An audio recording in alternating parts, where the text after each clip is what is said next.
జిల్లా కలెక్టరేట్ లో తల్లిదండ్రులు నినాదాలు చేశారు. బయటకు వెళ్లనీయకుండా అడ్డుకున్నారు.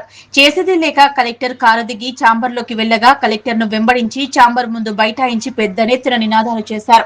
సమస్య పరిష్కరించాక బయటకు వెళ్లాలంటూ ఆందోళన చేపట్టారు. విషయం తెలుసుకున్న మెదక్ డీఎస్పీ ప్రసన్న కుమార్ సంఘటన స్థలానికి చేరుకుని విద్యార్థులను తల్లిదండ్రులకు నచ్చచెప్పి సమస్య పరిష్కారానికి కృషి చేస్తామని ఆందోళన విరమించాలంటూ వారిని సముదాయించారు. ఈ సందర్భంగా తల్లిదండ్రులు మాట్లాడుతూ తమ పిల్లల భవిష్యత్తు ఆగమవుతుందని, వారి కోసం తిరుగుతుంటే మా ఉపాధి కూడా కోల్పోతున్నామని ఆవేదన వ్యక్తం చేశారు. తక్షణమే తమకు న్యాయం చేయాలంటూ డీఎస్పీని వేడుకున్నారు. సమస్య పరిష్కారానికి తక్షణ చర్యలు చేపడతామని డీఎస్పీ వారికి హామీ ఇచ్చారు. దీంతో విద్యార్థుల తల్లిదండ్రులు శాంతించారు. అనంతరం వారిని అక్కడి నుంచి బయటకు తీసుకువచ్చారు. దీంతో కలెక్టరేట్ ఛాంబర్ లోంచి బయటకు వచ్చి క్యాంపు కార్యాలయానికి వాహనంలో తరలి వెళ్లారు. స్కూల్ పిల్లల బాధితులమండి. 4 సంవత్సరాల నుంచి మా పిల్లల్ని జాయిన్ చేసుకున్నారు. 4 సంవత్సరాల నుంచి మొదటి నెల ప్రతి సంవత్సరం మొదటి నెలలో మా పిల్లల్ని ఆపడం జరుగుతుంది. కేవలం ఎస్సీ పిల్లలనే వివక్షతోటి ఈ పిల్లల్ని ఆపుతూ ఉన్నారు. ఇది ప్రభుత్వానికి కావచ్చు, లేదంటే ఇంకా ఎవరికైనా ఇది కరెక్ట్ కాదు సార్.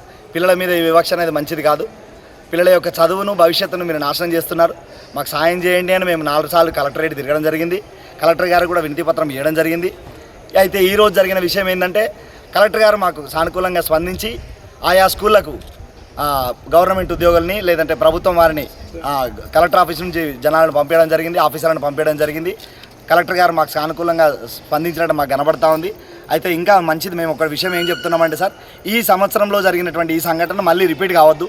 ప్రభుత్వం గారు ఖచ్చితంగా దీని గురించి చర్య తీసుకోవాలి. హాస్టల్తో పాటు ఉన్నటువంటి ఈ ఫెసిలిటీ, ఈ హక్కు చట్టం ఏదైతే ఉందో దాన్ని కంప్లీట్గా మీరు నెరవేర్చేటట్టు చూడాలి సార్. పిల్లల భవిష్యత్తుకు మీరు మాకు సాయం చేయాలని కోరుకుంటున్నాం. నమస్తే.